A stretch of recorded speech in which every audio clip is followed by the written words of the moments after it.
नमस्कार, किसान समाचार में आप सभी का स्वागत है। सबसे पहले मुख्य समाचार। भारत ने भूटान, मॉरिशस और सिंगापुर को गैर बासमती सफेद चावल के निर्यात की दी मंजूरी। भारत ने गैर बासमती सफेद चावल के निर्यात पर 20 जुलाई को लगा दी थी रोक। अब इन देशों के अनुरोध पर भारत सरकार ने दी निर्यात की अनुमति। भूटान, मॉरिशस और सिंगापुर को 1.43 लाख टन गैर बासमती साबुत चावल का किया जाएगा निर्यात।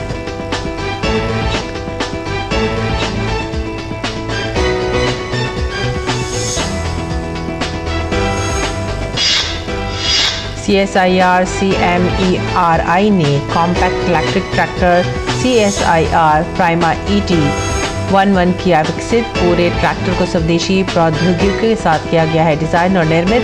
किसान पारंपरिक घरेलू चार्जिंग सॉकेट का उपयोग करके 7 से 8 घंटे में ट्रैक्टर को कर सकते हैं चार्ज। खेत में 4 घंटे से अधिक समय तक चला सकते हैं ट्रैक्टर।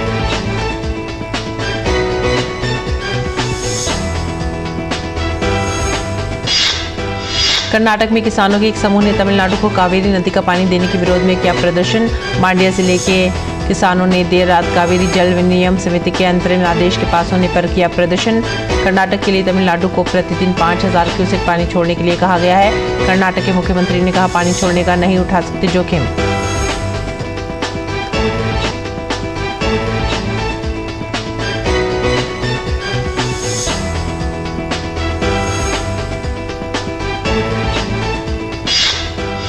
मौसम वैज्ञानिकों ने बताया, इस साल का मानसून 2015 के बाद हो सकता है सबसे अधिक शुष्क। 13% बारिश की कमी दर्ज। भारत 1901 के बाद से सबसे शुष्क अगस्त दर्ज किए जाने की राह पर। अगस्त में अब तक 32% बारिश की कमी।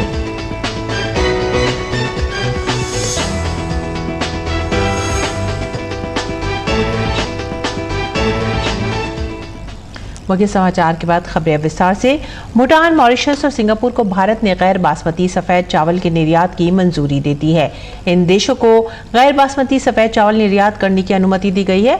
भूटान, मॉरिशस और सिंगापुर को 1.43 लाख टन गैर बासमती सफेद चावल निर्यात करने की अनुमति दी गई है। भारत ने गैर बासमती सफेद चावल के निर्यात पर 20 जुलाई को रोक लगा दी थी। अब इन देशों के अनुरोध पर भारत सरकार ने निर्यात की अनुमति दे दी है। और भारत में कृषि लगभग 55% जनसंख्या के लिए आजीविका का प्राथमिक स्रोत है, जो 1.3 अरब लोगों को भोजन प्रदान करती है और देश की GDP में महत्वपूर्ण योगदान भी देती है।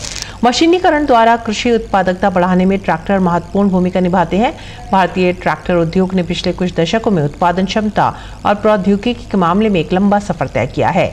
CSIR CMERI का विभिन्न रेंजों और क्षमताओं के ट्रैक्टरों के डिजाइन और विकास में लंबा इतिहास रहा है। इसकी यात्रा 1965 में पहले स्वदेशी रूप से विकसित स्वराज ट्रैक्टर से शुरू होती है। उसके बाद 2000 में 35 HP सोनालिका ट्रैक्टर और फिर 2009 में छोटे और सीमांत किसानों की मांग के लिए 12 HP कृषि शक्ति के छोटे डीजल ट्रैक्टर बनाए गए। विरासत को अगले स्तर पर ले जाने के लिए CMERI ने ट्रैक्टर में उन्नत तकनीक के साथ काम करना शुरू किया, जिसके परिणाम स्वरूप ये ट्रैक्टर विकसित किया गया है। इसे संबोधित करते हुए CSIR CMERI ने मुख्य रूप से भारत के छोटे और सीमांत किसानों की जरूरतों को पूरा करने के लिए CSIR प्राइमा ET11 नामक कॉम्पैक्ट 100% शुद्ध इलेक्ट्रिक ट्रैक्टर को स्वदेशी रूप से डिजाइन और विकसित किया है। CSIR प्राइमा ET11 की विशेषताएं। पूरे ट्रैक्टर को स्वदेशी घटकों और प्रौद्योगिकी के साथ डिजाइन और निर्मित किया गया है। ट्रैक्टर के मुख्य उद्देश्य कृषि क्षेत्र में उपयोग की मांग को पूरा करने के लिए डिजाइन किया गया है। इसकी गतिशीलता, वजन वितरण और पैडल स्थिति पर विचार किया गया है। विकसित तकनीक की खासियत यह है कि महिलाओं के अनुकूल है। इसके लिए एग्रोनॉमिक्स पर विशेष ध्यान दिया गया है। महिलाओं के लिए सभी लीवर सचिव लगाए गए हैं। कई यांत्रिक प्रणालियों को आसान संचालन के लिए इलेक्ट्रॉनिक स्विचों से भी बदला जा सकता है। किसान पारंपरिक घरेलू चार्जिंग सॉकेट का उपयोग करके 7 से 8 घंटे में ट्रैक्टर को चार्ज कर सकते हैं।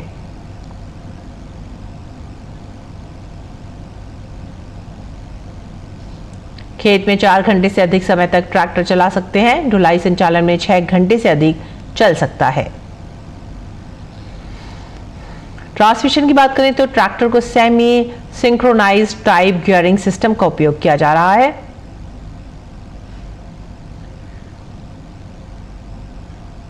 ट्रैक्टर 500 किलोग्राम या उससे अधिक का भार उठाने में सर्वश्रेष्ठ हाइड्रोलिक से सुसज्जित है। आवश्यक कवर और गार्ड के साथ इसकी मजबूत डिजाइन इसे कीचड़ और पानी से बचाती है। बैटरी को प्रिज्मेटिक सेल पुष्टिकरण के साथ अत्याधुनिक लिथियम आयन बैटरी के रूप में चुना गया है। इसमें कृषि के उपयोग के लिए गहरी डिस्चार्ज क्षमता है और इसका जीवन 3000 चक्र से अधिक है। नियंत्रक और उपकरण क्लस्टर को कृषि आवश्यकताओं के अनुरूप संशोधित किया गया है। आगे बढ़ेंगे अगली खबर की तरफ। कर्नाटक में किसानों के एक समूह ने तमिलनाडु को कावेरी नदी का पानी देने के विरोध में बुधवार रात विरोध प्रदर्शन किया। मांड्या जिले में किसानों ने देर रात कावेरी जल विनियम समिति के अंतरिम आदेश के पास होने पर प्रदर्शन किया। इस आदेश के तहत कर्नाटक को 2 सितंबर तक अगले 15 दिनों के लिए तमिलनाडु को प्रतिदिन 5000 क्यूसेक पानी छोड़ने के लिए कहा गया है। दरअसल तमिलनाडु कावेरी का पानी छोड़ने को लेकर सुप्रीम कोर्ट चला गया है। कोर्ट तमिलनाडु की दायर की गई याचिका पर कर्नाटक को पानी छोड़ने का निर्देश देने पर सुनवाई करेगा। वहीं कर्नाटक के मुख्यमंत्री सिद्धारमैया ने कहा है कि हम पानी छोड़ने का जोखिम नहीं उठा सकते क्योंकि पानी छोड़ने से जलाशय खाली हो जाएंगे और पीने के पानी की किल्लत हो जाएगी। जम्मू कश्मीर में 2 विश्व विख्यात विशिष्ट उत्पाद भद्रवाह राजमा और रामबन सुलई शहद को महत्वपूर्ण GI टैग मिल गया है। इन 2 लोकप्रिय उत्पादों को अंतर्राष्ट्रीय स्तर पर यह पहचान मिली है। जम्मू के कृषि और कल्याण विभाग की पहल पर इन उत्पादों को GI टैग मिला है।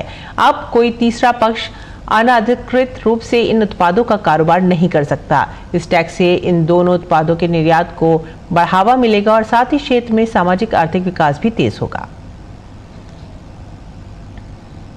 तेलंगाना सरकार ने राज्य में भूमि अभिलेखों के लिए ऑनलाइन पोर्टल धरनी शुरू किया है, लेकिन पोर्टल में कई खामियां होने के कारण प्रदेश भर के किसान काफी परेशान हैं। इसकी जमीनी हकीकत क्या है, इसकी पड़ताल की DD न्यूज की टीम ने। आइए देखते हैं ये खास रिपोर्ट। तेलंगाना के किसानों की जमीन को ऑनलाइन करने के लिए प्रदेश सरकार ने साल 2020 में धरनी पोर्टल का शुभारंभ किया था, जिसको लेकर सरकार ने दावा किया था कि यह पोर्टल किसानों की जीवन शैली में क्रांतिकारी बदलाव लाने के लिए मील का पत्थर साबित होगा और किसानों तक सरकार की योजनाएं आसानी से पहुंच सकेंगी। लेकिन हुआ इसका ठीक उलट। आज 2 साल से अधिक समय बीत जाने के बाद भी तेलंगाना के किसान इस पोर्टल को लेकर काफी परेशान हैं। इसकी पड़ताल के लिए DD न्यूज की टीम हैदराबाद से 60 किलोमीटर दूर मुख्यमंत्री के विधानसभा क्षेत्र गजवेल पहुंची, जहां किसानों से बात करने पर पता चला कि राज्य भर में हजारों किसान धरनी पोर्टल में हो रही अनियमितताओं के चलते दर बदर भटकने के लिए मजबूर हैं, जिसमें किसानों के गलत ब्यौरा होने की वजह से किसानों को अपनी जमीन का सही ब्यौरा दर्ज कराने के लिए सरकारी दफ्तरों के चक्कर लगाने पड़ रहे हैं। ये धरनी की वजह से पूरा तकलीफ आ रही है हमारे को। अब मेरे पास 1 ही एकड़ है, ये जीवनाधार मेरा इसमें ही चल रहा है। ये सरकार आने के बाद मेरे को ये हालत हो गए, ये भी एकड़ नहीं है तो हम लोग जीना मरना एक ही है। इसको कम से कम इसको बदलना चाहिए, लेकिन इससे फायदे से ज्यादा हमारे को तकलीफ ही ज्यादा हो रही। 15 गुंटल है मेरे पास 1 ही 1.5 एकड़ में, इसमें मेरा जीवन आधार चलता है। मेरे बाल बच्चों का पालन पोषण भी इसमें होता है। अभी दूसरों के नाम पे हो गए, दूसरा आके मेरे जमीन है बोल के बोल रहे। ये धरने के वजह से पूरा ये दिक्कत ही आ रही। माको 106 सर्व नंबर मैं कहाँ जाऊँ? मी सेवा में गया, मंडल ऑफिस में गया, सरकारी दफ्तरों में गया, हर एक जगह बोल के इधर आए तो उधर जाओ, वो 10 पेपर उधर है बोल के उधर है, इधर बोल के जाओ बोल रहे, लेकिन अभी तक कुछ भी नहीं है। वहीं राज्य के लोगों का कहना है कि तेलंगाना सरकार ऑनलाइन पोर्टल धरनी के जरिए किसानों की जमीन हड़पने का काम कर रही है। यहाँ पे हैदराबाद IT हब है, यहाँ पे दुनिया के जाने माने बड़े बड़े IT कंपनीज है, और ये जो धरनी का सॉफ्टवेयर बना है ये इतना खराब और फालतू सॉफ्टवेयर है जो वांटेडली खराब है, जो इसका कोई परमिशन नहीं रहता। सिर्फ इसका बटन, किसका ज़मीन हड़पना है, किसका ज़मीन छोड़ना है, किसको प्राइवेट करना है, किसको मैपिंग में जो ऑनलाइन उसको खराब करना है, सारे कंट्रोल वो KCR और KTR के ऑफिस से ही चलता है पूरा। वहीं भाजपा का कहना है कि सरकार किसानों के मुद्दों को हल करने के बजाय उन्हें परेशान करने के लिए धरनी का इस्तेमाल कर रही है, जिससे उन्हें अपनी जमीन के समाधान के लिए ऑफिसों के चक्कर लगाने के लिए मजबूर किया जा रहा है। ये धरनी के नाम पर जो स्कीम लाए गए और वो गरीबों के खासकर गांव में रहने वाले किसानों का लैंड्स और डिस्प्यूटेड लैंड के नाम पर जब्त किया गया। इसके कारण से लाखों किसान आज कोर्ट में जाना पड़ रहे। हाँ, किसान आज सुसाइड कर रहे। किसान परिवार ना बैंक लोन मिलता है, ना क्रॉप लोन मिलता है, ना कोई लैंड डिस्प्यूट रहने के कारण बहुत परेशान है लाखों लोग। इसके विषय पर बहुत बड़ा आंदोलन किसान तेलंगाना में चला रहे। इस पोर्टल का प्रबंधन तेलंगाना सरकार के राजस्व विभाग द्वारा किया जाता है।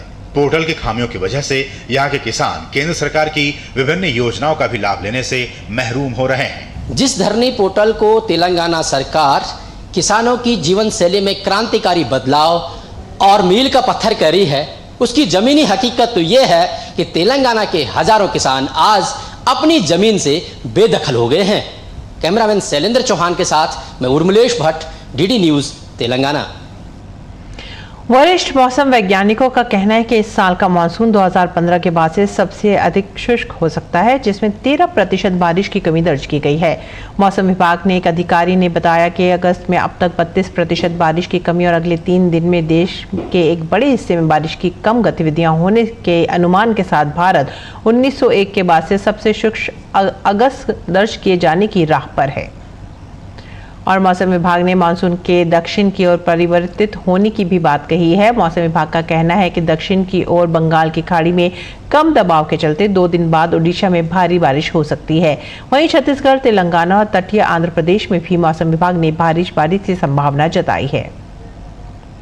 उड़ीसा में 2 दिनों के बाद जैसे ये सर्कुलेशन है, जहाँ रेनफॉल एक्टिविटी स्लोली बढ़ेगी, उड़ीसा, छत्तीसगढ़, तेलंगाना, इस राज्यों में थोड़ी रेनफॉल एक्टिविटी बढ़ेगी जहाँ पे। और इसके अलावा अगर साउथ पेनिनसुला की बात करें, एक जहाँ ट्रफ है साउथ इंटीरियर कर्नाटका से लेकर तमिलनाडु तक, उसके प्रभाव से तमिलनाडु, केरला, इन राज्यों में आइसोलेटेड हैवी रेनफॉल आने वाले कुछ दिनों में हो सकती है। अभी सेंट्रल जोन में क्या है कि वीक मानसून होने की वजह से ये पूरा सेंट्रल जोन में अभी कोई रेनफॉल एक्टिविटी ज़्यादा नहीं हो रही, लेकिन 2 दिन के बाद ये है कि मानसून ट्रफ जैसे अभी डिप करेगा बे ऑफ बंगाल से, स्लोली ये सेंट्रल पार्ट जो उड़ीसा राज्य हो गया या छत्तीसगढ़ हो गया, जहाँ पे रेनफॉल एक्टिविटी रहेगी, हैवी रेनफॉल भी रहेगी, कोस्टल आंध्र प्रदेश में भी रहेगी, तेलंगाना में भी रहेगी।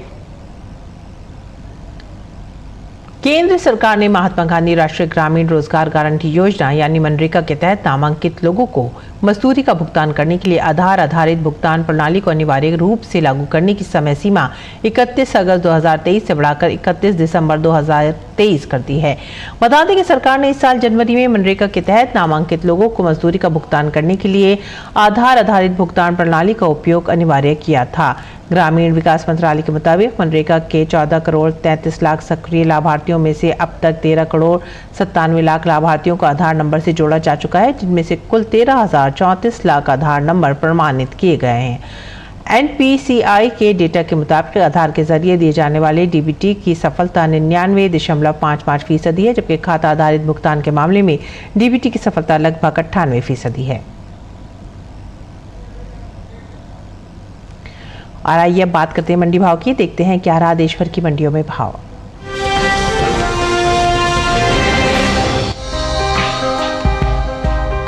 बुधवार को कृषि उपज मंडियों में सरसों का कारोबार कमजोरी के साथ हुआ, जबकि कुछ मंडियों में भाव तेज भी रहे। एग्वाक नेट के मुताबिक उत्तर प्रदेश की मैनपुरी मंडी में 30 रुपए की सुस्ती देखी गई, जहां 29 अगस्त को सरसों का भाव 5,530 रुपए था, जो 30 अगस्त को 5,500 रुपए क्विंटल रह गया। उत्तर प्रदेश की आगरा मंडी में भी नरमी के साथ कारोबार हुआ। यहाँ 29 अगस्त को सरसों 5,550 रुपए क्विंटल पर बिकी थी। 30 अगस्त को इसमें 10 रुपए की मामूली गिरावट आई और भाव 5,540 रुपए क्विंटल रह गया। उत्तर प्रदेश की अलीगढ़ मंडी में भी गिरावट का सिलसिला जारी रहा। यहाँ 29 अगस्त को सरसों का भाव 5,460 रुपए था, जो 30 अगस्त को 10 रुपए घटकर 5,450 रुपए क्विंटल रह गया। जबकि राज्य की लखीमपुर मंडी में तेजी के साथ सौदे हुए। यहाँ 29 अगस्त को सरसों का भाव 5,460 रुपए था, 30 अगस्त को इसमें 25 रुपए की बढ़त हुई और भाव 5,485 रुपए क्विंटल हो गया। इस साल सरसों की भी रिकॉर्ड पैदावार का अनुमान है। कृषि मंत्रालय की ओर से जारी तीसरे अग्रिम अनुमान के मुताबिक साल 2022-23 के दौरान 124,94,000 टन सरसों पैदा हो सकती है, जबकि पिछले सीजन की पैदावार 119,63,000 थी। ये साल तिलहनी फसलों के लिए अच्छा साबित हुआ है। और देश में इनकी पैदावार भी रिकॉर्ड स्तर पर पहुंच सकती है। कृषि मंत्रालय की ओर से जारी तीसरे अग्रिम अनुमान के मुताबिक 2022-23 के दौरान कुल तिलहन की पैदावार 409,96,000 टन हो सकती है, जो पिछले साल की तुलना में 30,33,000 टन अधिक है। आपको बता दें कि बीते साल तिलहनी फसलों की उपज 379,63,000 टन रही थी।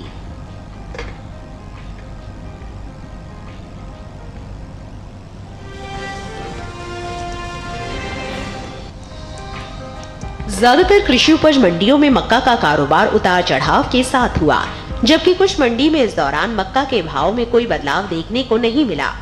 एग्मॉर्क नेट के अनुसार उत्तर प्रदेश की मैनपुरी मंडी में 29 अगस्त को मक्का का भाव 2,000 रुपए था। 30 अगस्त को इसके सौदे 25 रुपए मजबूत होकर 2,025 रुपए क्विंटल पर हुए। उत्तर प्रदेश की लखीमपुर मंडी में भी तेजी का सिलसिला जारी रहा।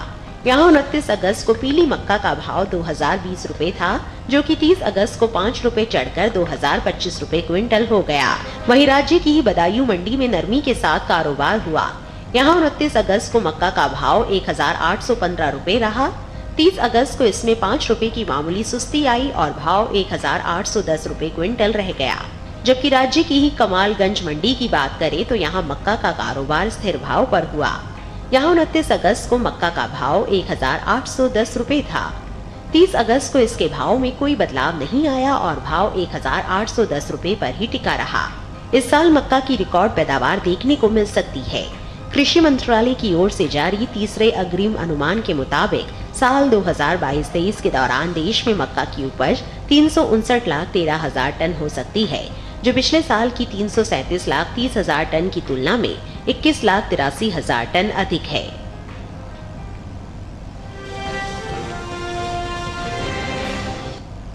और आइए बात करते हैं मौसमी खेती की। किसान इस मौसम में कैसे रख सकते हैं अपनी खेती का ख्याल, आइए देखते हैं।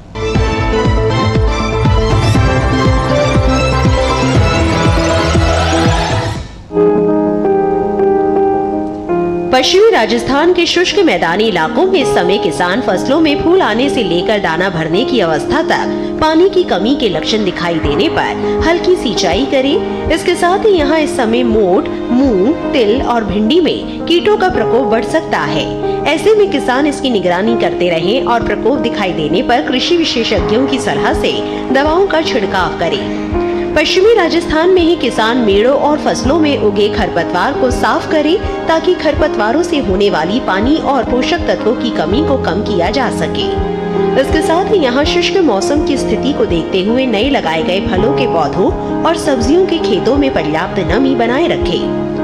उत्तर पश्चिम राजस्थान के मैदानी इलाकों की बात करें तो यहाँ इस समय मौसम शुष्क रहने का अनुमान है। ऐसे में किसान पानी की उपलब्धता के आधार पर फव्वारा, ड्रिप या मेड़ के बीच लाइन विधि से देसी कपास, मूंग, ग्वार, गन्ना और किन्नू में सिंचाई करें। इसके साथ ही खेतों में खरपतवार नियंत्रण करें। उत्तर पश्चिम राजस्थान में ही इस समय अगेती फूल गोभी और ब्रोकली की बुआई कर लें। इसके साथ ही नर्सरी पौध की क्यारी पर पारदर्शी पॉलिथीन से छाया करें। वहीं राजस्थान के अति शुष्क इलाके में मूंगफली, ग्वार और तिल को रोगों और कीटों के प्रकोप से बचाएं। जबकि राजस्थान के अर्ध शुष्क इलाकों में इस समय फसलों में सिंचाई और जरूरी रसायनों का छिड़काव करें। यही समय बाजरा, ज्वार, मक्का और भिंडी को कीटों से बचाएं। वहीं राजस्थान के बाढ़ संभावित पूर्वी मैदानी इलाके में इस समय खरीफ फसलों में खरपतवार नियंत्रण के लिए निराई गुड़ाई करें। इसके साथ ही यहाँ इस समय भिंडी, लौकी, कद्दू, करेला और खीरा जैसी सब्जियों के उन्नत किस्मों की बुआई करें। राजस्थान के बाढ़ संभावित पूर्वी मैदानी इलाके में ही अगले सप्ताह आसमान में आंशिक रूप से बादल छाए रह सकते हैं। हालांकि इस दौरान बारिश की संभावना नहीं है। ऐसे में किसान सब्जियों में जरूरत के अनुसार सिंचाई करें।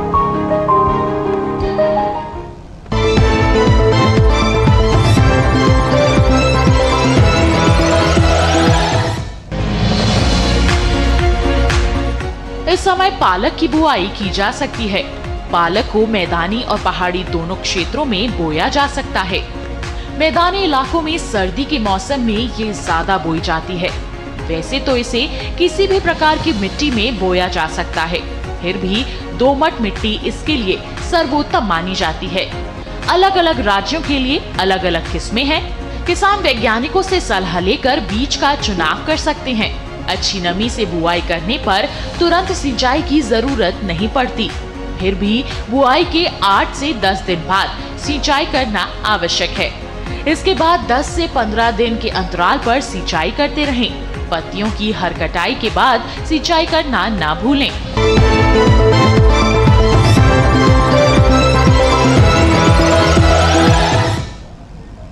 और अब कुछ और खबरें खास खबर में। आर्टिफिशियल इंटेलिजेंस पर पहला वैश्विक सम्मेलन इस साल अक्टूबर में भारत में आयोजित किया जाएगा। ये अगली पीढ़ी के आर्टिफिशियल इंटेलिजेंस के विभिन्न अनुप्रयोगों पर चर्चा का अवसर प्रदान करेगा। मध्य प्रदेश के दमोह के एक जैन मंदिर को लेकर की गई कथित भ्रामक टिप्पणी के मामले में राज्य पुलिस ने कांग्रेस के वरिष्ठ नेता दिग्विजय सिंह के खिलाफ केस दर्ज किया है।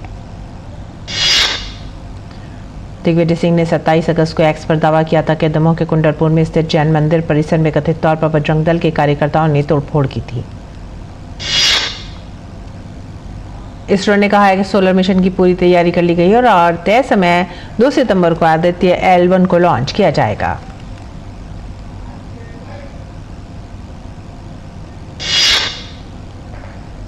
अंतरिक्ष विभाग में राज्य मंत्री डॉक्टर जितेंद्र सिंह ने कहा है कि भारत की अंतरिक्ष अर्थव्यवस्था में वर्ष 2040 तक 100 अरब डॉलर तक पहुंचने की क्षमता है।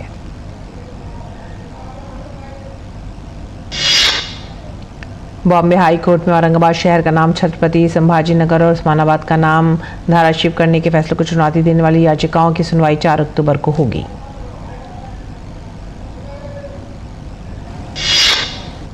महाराष्ट्र सरकार ने 19 सितंबर से शुरू हो रहे गणेशोत्सव के दौरान राज्य में श्रेष्ठ सार्वजनिक गणेशोत्सव मंडल को पुरस्कार देने का फैसला किया है। इस स्पर्धा के लिए मुंबई उपनगरीय क्षेत्र, पुणे और ठाणे जिलों से 3 और अन्य जिलों से एक गणेशोत्सव मंडल का चयन किया जाएगा। सूरत के लाजपोरी सेंट्रल जेल के बाहर बहनों ने जेल में बंद अपने भाइयों को राखी बांधी और मिठाई खिलाई। ये पूरा समय बेहद भावुक करने वाला था।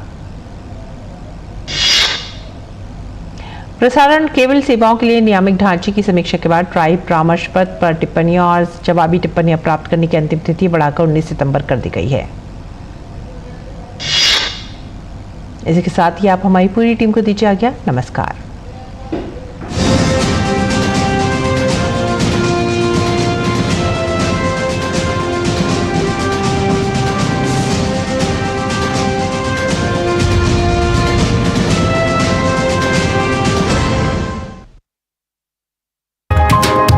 चाय की